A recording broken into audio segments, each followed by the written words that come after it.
So covalent bonds. Those structures show molecular compounds as neighboring atoms that are sharing to get octets, or for hydrogen, a duet. So let's look at water and chlorine. So water is H2O, and so I'm going to look at the Lewis symbols for hydrogen and oxygen. How many valence electrons does hydrogen have? 1. So it gets 1 dot, and the other one gets 1 dot. And we've talked about oxygen already. It has 6 valence electrons. So hydrogen's trying to get 2 electrons. Oxygen's trying to get 8 electrons. Nobody's willing to give up anything. So it's like, well, if you won't give me your toy and I won't give you my thing, then we're going to have to share, right? So that's what's going to happen. The hydrogen is going to share an electron with the oxygen is going to share an electron with the hydrogen. When you're sharing something with somebody, it's like it belongs to both of you, right? You both get to use it. So hydrogen looks at these shared electrons and says, they both belong to me. And the oxygen can look at it and say, they both belong to me too. That's not quite enough for the oxygen, so the oxygen is going to share with this other hydrogen. And so when hydrogen counts the electrons that it has, it counts all the shared electrons. And this hydrogen's counting the shared electrons. And they're like, hey, I got my duet. Yay, me. And when oxygen counts, she counts all the shared electrons as well. We've got 2, 4, 6, 8. So oxygen has 8 and the hydrogens have 2. Everybody's happy. This is a good molecule. And then let's look at chlorine.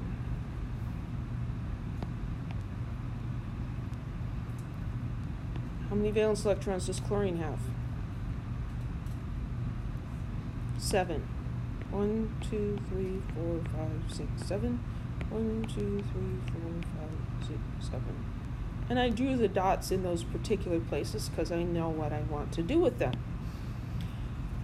So each of these chlorines is really trying to get one more electron, but nobody's willing to give one up. And so what they're going to do is they're going to share with each other.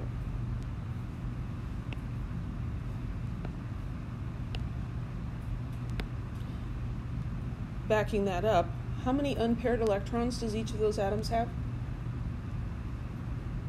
1. That suggests to me it's going to make 1 bond. So it makes that 1 bond. And now if I count the electrons for this chlorine, 2, 4, 6, 8. And for this chlorine, 2, 4, 6, 8. Nobody's willing to give or transfer an electron to someone else. But if we both share, then we can have what we need. That make sense? Any questions about that?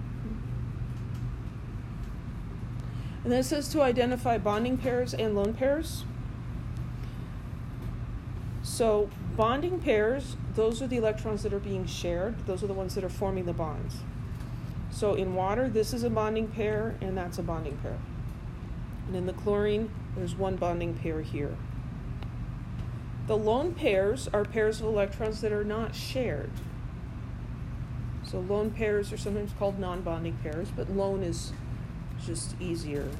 That's a lone pair, lone pair, lone pair, lone pair, lone pair, lone pair.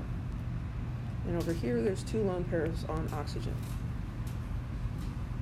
Identifying lone pairs versus bonding pairs will be important when we talk about molecular shapes.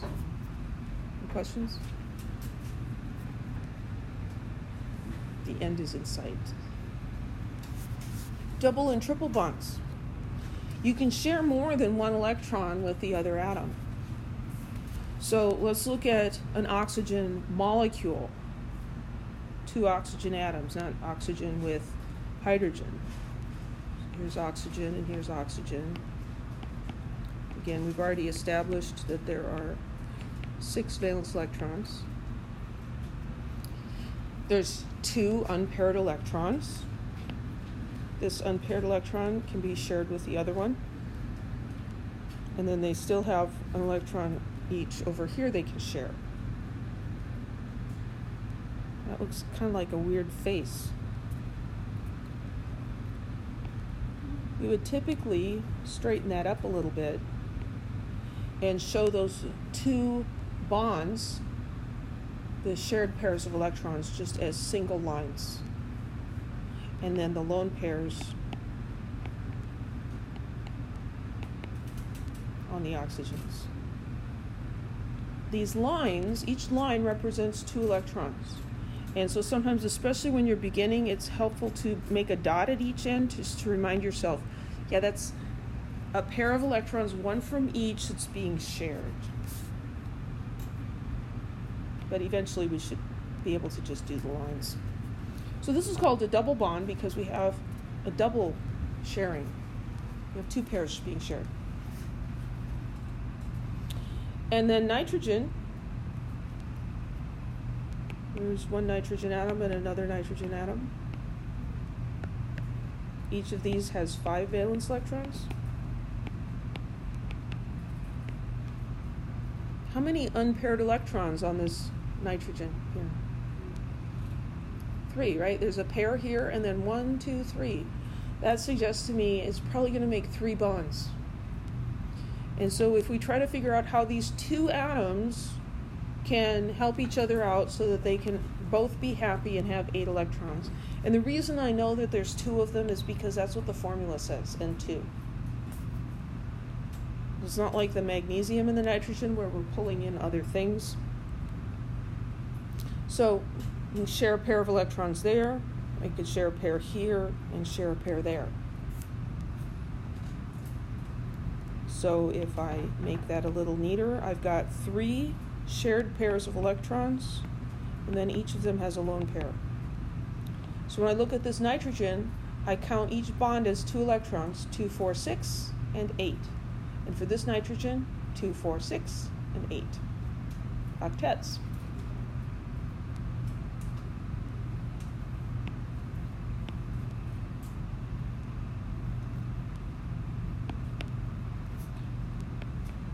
This is Dr. K, and this is Mrs. K, and there's James and Zach and Tommy and Michael and Emily and Andrew.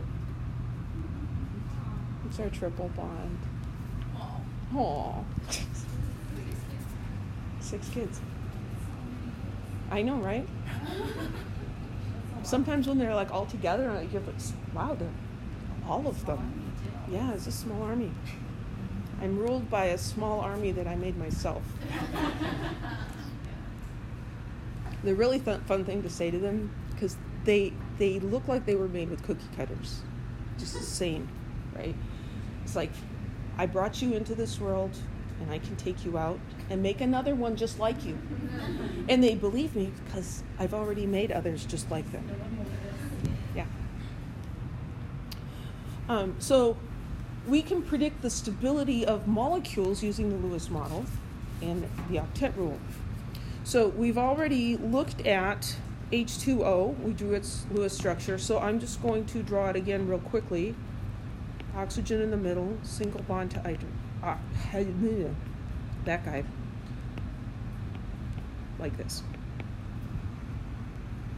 So water is stable, and so we look at it, the hydrogen has 2 electrons, it's got its duet, and the oxygen has 8, it looks all good, right? Well, what if we make H3O?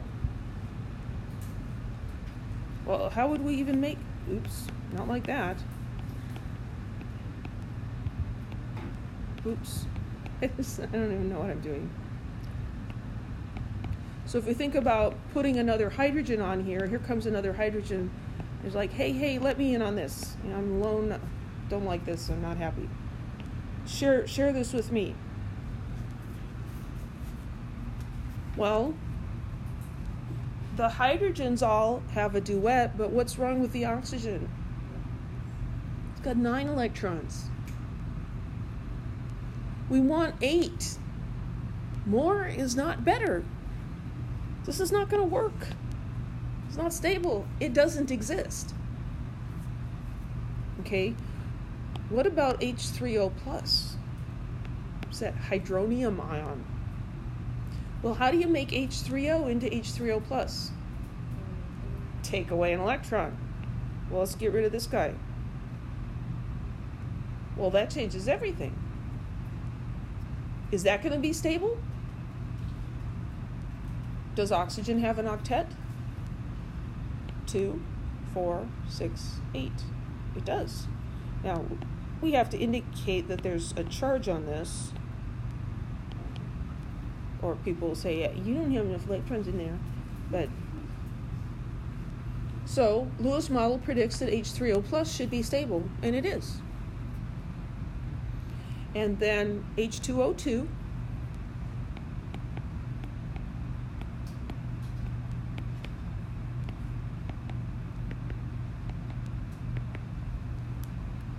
So here's the oxygen. Oxygen had 6 electrons, and it can share with the hydrogen and share with this other oxygen. This oxygen had 6 electrons. It's sharing with the oxygen, with the other hydrogen. We've got the right number of electrons. And the oxygens have octets, and the hydrogens have duets. Looks all good, and it is all good. That's hydrogen peroxide, and it does exist.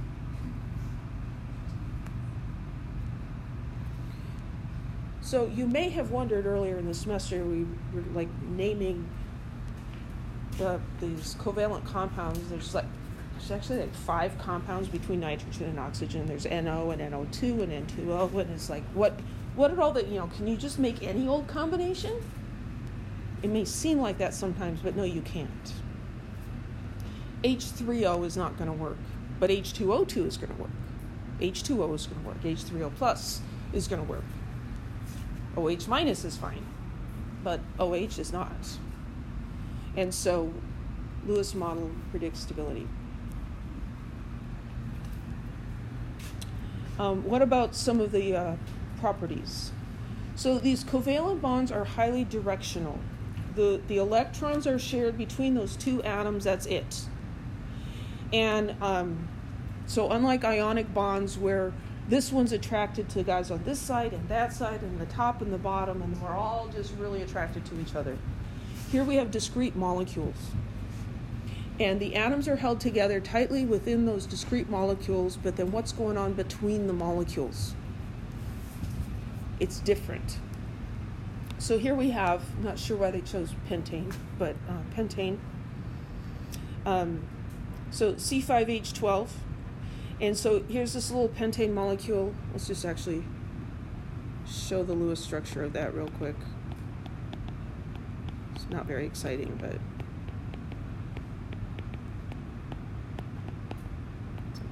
something smaller than pentane would have been nice.